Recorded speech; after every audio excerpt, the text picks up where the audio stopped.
Hello, people. Lamarck Russell here, and I wanted to do a video that explained the rise of Donald Trump, and to explain how both conservatives and progressives alike are responsible for his rise. So, well, first of all, what I want to do is say congratulations to Donald Trump. As of today, May 4th, 2016, it's looking like he is the presumptive nominee for the Republican Party. Okay, now this was an outcome that very few of us could have predicted a year ago. I was one of those people who didn't believe he'd make it this far. I thought he was trolling. I thought he was just trying to promote himself. But here we are. And I've been thinking about this for a while, and I wanted to take a moment to see if I can explain his rise. So, how could a man who fed the Obama birthday movement, referred to Mexicans as rapers and killers, courted the racist white nationalist vote, questioned Senator McCain's excellent military service to this country, talked about women in such degrading ways, and so much more? How could a man like that possibly be the GOP nominee? I mean, we're all scratching our heads thinking about this. It defies all conventional wisdom and logic. Now, first, I want to say that it would be a huge mistake to paint all Trump supporters with a broad brush, such as being racist or crazy, because it's not true. And this is the kind of thinking I think that has propelled him this far in the first place.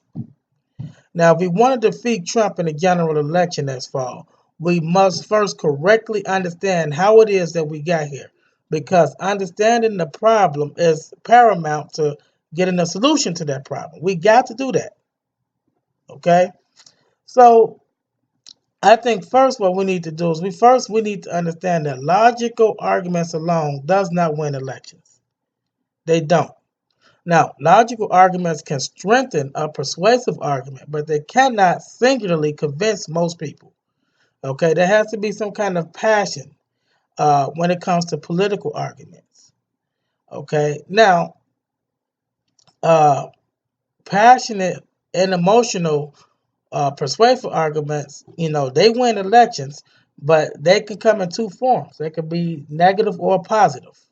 And here are a couple of examples. Okay, so in 2004, right, uh, George W. Bush won his reelection for president by instigating a fear of homosexual marriage. Okay, now that's how he won Ohio. Ohio was the deciding state that gave him his reelection. Okay, in 2008, Obama. Now the Bush example was an example of a negative uh, emotional argument. Now in 2008, Obama ran in a campaign of hope and change, and he appealed to America's better angels. Now that was an example of a positive uh, type of emotional appeal. Okay, so if you think about it, if America had used logic, both campaigns would have failed. Bush, which is what we knew by the time the presidential general election came along in 2004. We knew that the Iraq war was a bust. There was no weapons of mass destruction in Iraq. It's something that we knew. So we went to war under false pretenses. We knew that Bush had intelligence at least a month before 9/11 that detailed or that talked about Osama bin Laden's plans. Uh, and the economy had already started to show cracks. So if people was using logic, they would not have reelected Bush in 2004. And in 2008, Obama, when he announced his campaign for president, he was only a U.S. senator for a little over 2 years. He did not have the experience or the depth uh, to be the best choice for president. I mean, in any logical calculation, Hillary would have crushed him. And even in the general election, John McCain, a decorated military serviceman with years of political experience, would have crushed Obama in a general election. But that's not what happened. So again, logic doesn't win elections. And once you understand that, you began to understand Trump's rise. You see, Trump's rise is not based in logic or political ideology. Okay, uh, Trump is not a political idealist. He was not the political idealist on the Republican side this campaign season. That was Ted Cruz. Ted Cruz was a conservative purist. Ted Cruz was the one who leaded the charge to shut down the government based on his principle.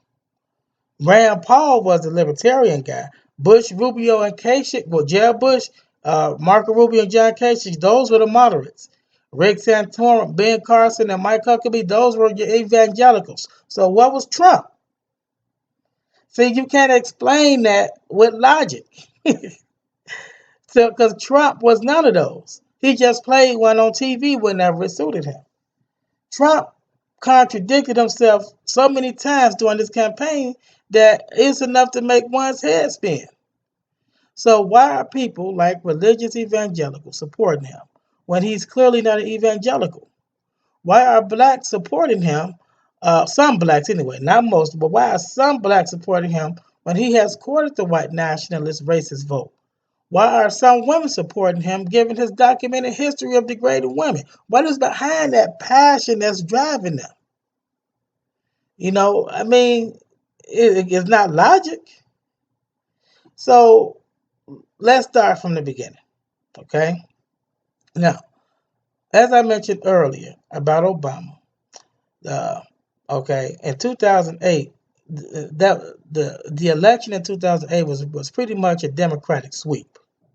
Obama, a Democrat, won the presidency. Democrats, they strengthened their control over the House of Representatives and Congress and the Senate.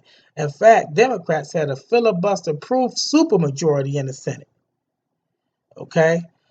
So with the 2008 Democratic wave, a significant portion of the populace in this country started to feel powerless. They felt like they no longer had a voice in the federal government. And when a large group of people started to feel this way, movements began, and thus began the Tea Party movement.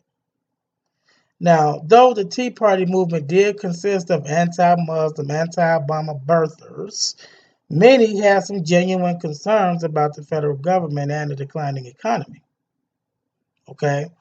But Republican politicians exploited the Tea Party movement to win back the House in 2010 in those midterm elections and the Senate in the 2014 midterm elections. They was able to hold them off in 2012, though.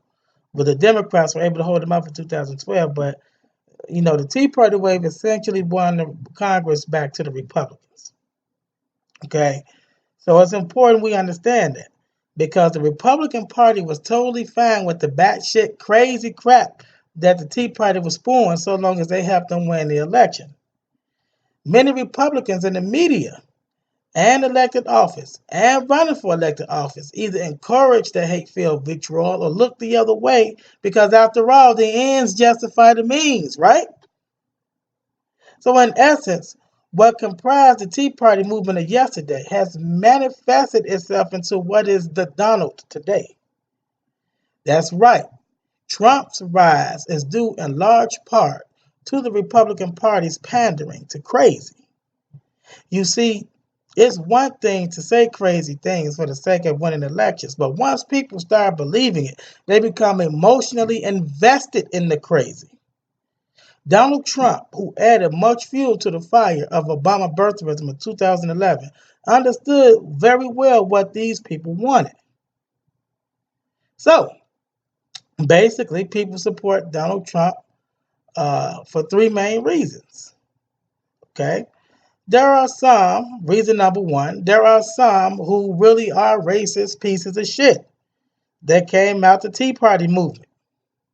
Okay? It's no secret that white nationalist groups support Trump. Hell, they even started a super PAC. That's a PAC is an acronym, PAC, that stands for Political Action Committee. So when you have super PACs. Now, they started one of these to raise money in his support. And as I mentioned earlier, Trump courts these votes by using coded language to drive them to the polls, by pretending he didn't know who David Duke was, He wants to build a wall that separates this country from Mexico. Okay?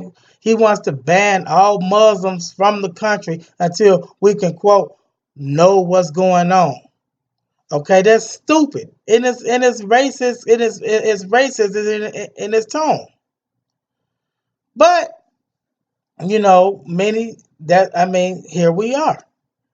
And see, many of now the second reason why many of his supporters support him is because they see strength in Trump. These are your self-described patriots who, in their view, they see the decline of American influence around the world. Okay, and they want to put a stop to that decline.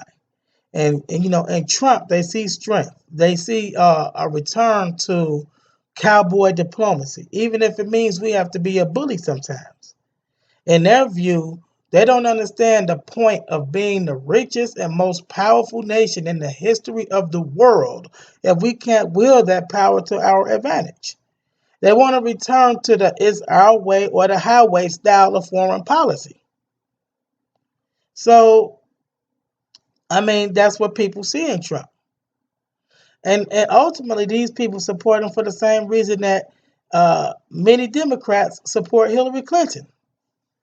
They both project strength, right?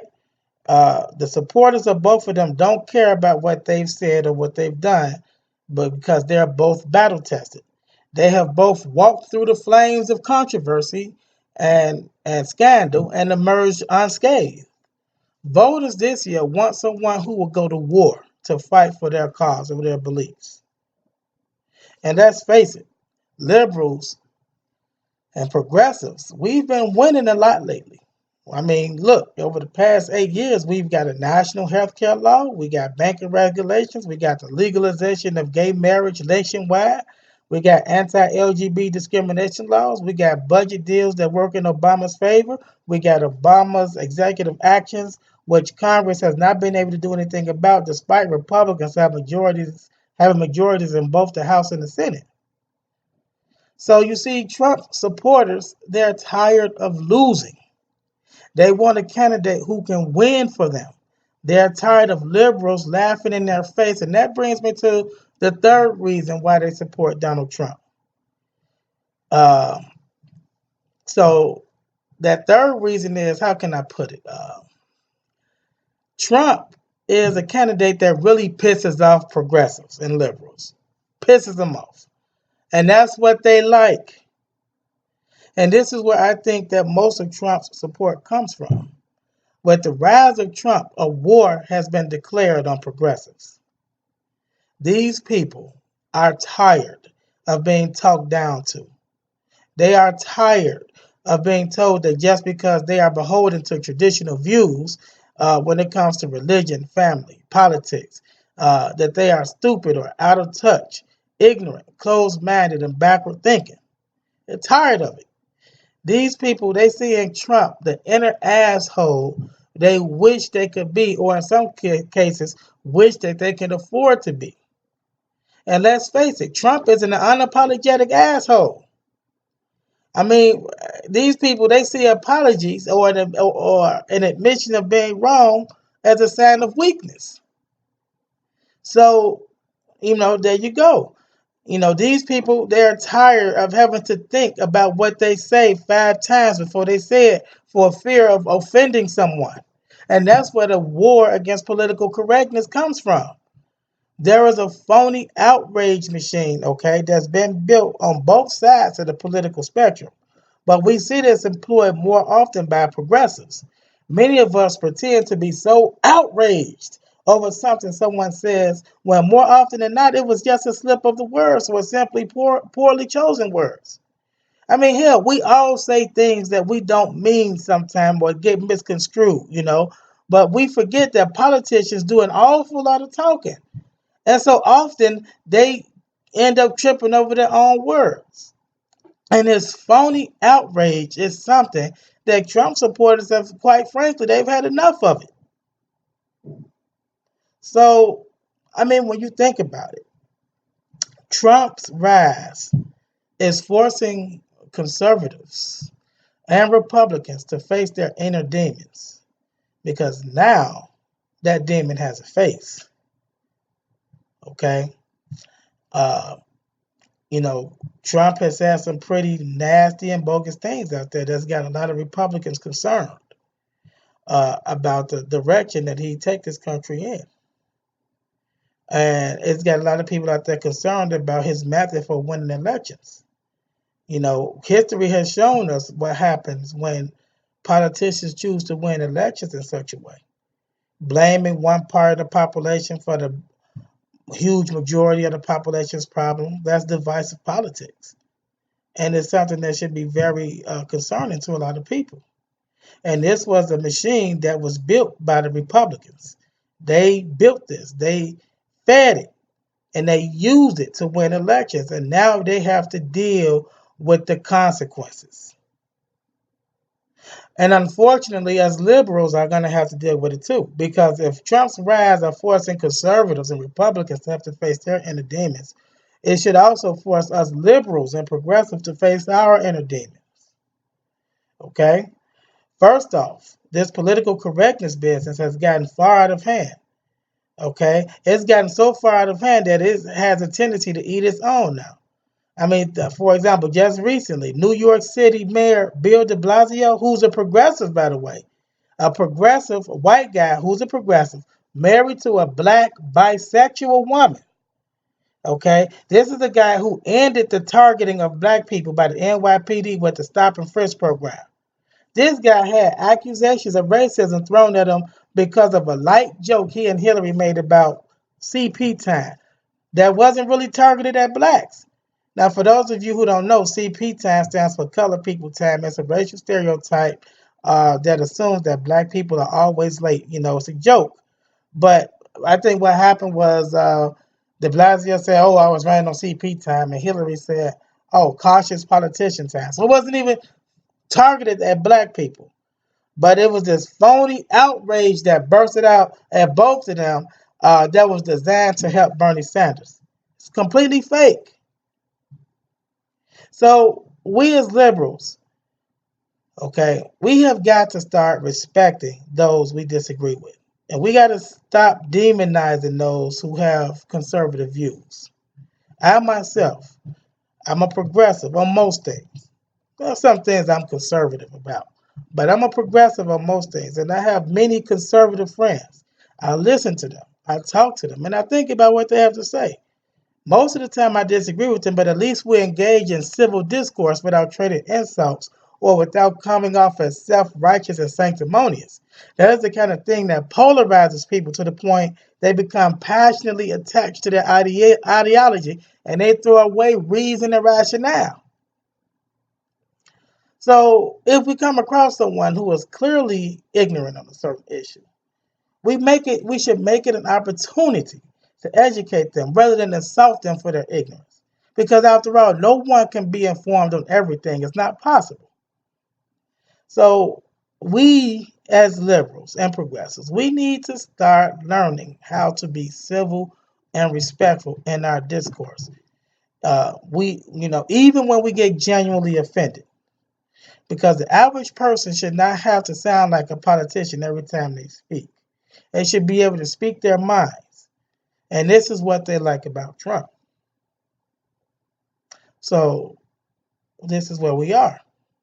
Trump is poised to become the nominee for president for a major political party, and it's all of our fault. This is what it's come to. And we see people are willing to throw away their own political ideology, their moral compass, even abandon some of their religious views that they claim to uphold to see this man become president, simply because of what he stands for and what he represents. And that's a problem. That's a dangerous precedent. And if we don't recognize this problem now, we're going to lose. I mean, just because Hillary is up in the polls 12 to 15 points over Trump, we shouldn't take that for granted, because those polls can change any moment. And now is the time that we start getting real and we start recognizing this problem, we start dealing with it. You've been warned. That's all I have to say. Till next